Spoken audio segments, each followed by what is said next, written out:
Sir 2020, 21, 22, 23, 24 ಸುಮಾರು ಏನಿಲ್ಲ ಅಂದ್ರೆ 6,000-7,000 ಕೋಟಿ ರೂಪಾಯಿದು ಯಾವುದೇ ಅಡ್ಮಿನಿಸ್ಟ್ರೇಟಿವ್ ಅಪ್ರೂವಲ್ ಇರಲಾರ್ದೆ ಹಿಂದಿನ ಸರ್ಕಾರಗಳಲ್ಲಿ ಅನುಮೋದನೆ ಮಾಡಿದ್ದಾರೆ. ಹೇಳ್ತೀನಿ ಕೇಳಿ ಸರ್.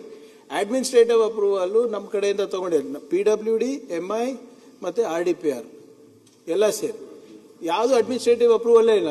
ಡೈರೆಕ್ಟ್ ಆಗಿ ಅಲ್ಲಿ ವಿವೇಚನಾ ಕೋಟ ಅಂದ್ಬಿಟ್ಟು ಮುಖ್ಯಮಂತ್ರಿಗಳ ಹತ್ರ ತಗೊಂಡು ಹೋಗ್ಬಿಟ್ಟು ಹಾಕ್ಬಿಟ್ಟಿದ್ದಾರೆ.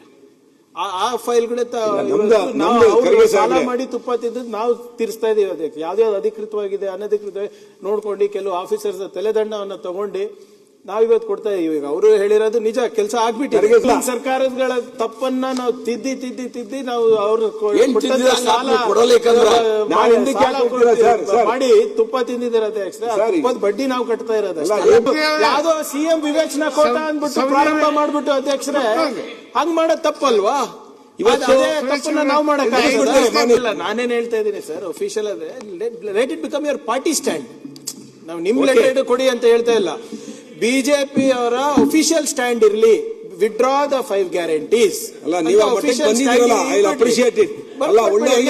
ಈಗ ನೀವು ಸದನದಲ್ಲಿ ಹೇಳ್ತಾ ಇದ್ದೀರಾ, ರೆಕಾರ್ಡ್ ಆಗ್ತಾ ಇದೆ, ನೀವು ಮಾತ್ರಿಗೆ ಭದ್ರ ಅಂತಾನೆ ಅನ್ಕೋತೀವಿ. ಅದೇ ಆಮೇಲೆ ಎಲ್ಲರೂ ಅದೇ ಸಪೋರ್ಟ್ ಮಾಡಿದೆ. ಅಫಿಷಿಯಲ್ ಆಗಿ ಒಂದ್ ಸರಿ ಹೇಳ್ಬಿಡಿ ಬಿಜೆಪಿ ಅವರು ಬಡವರಿಗೆ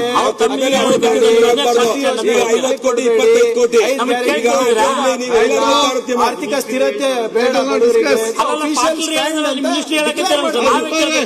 ಡಿಕ್ಲೇರ್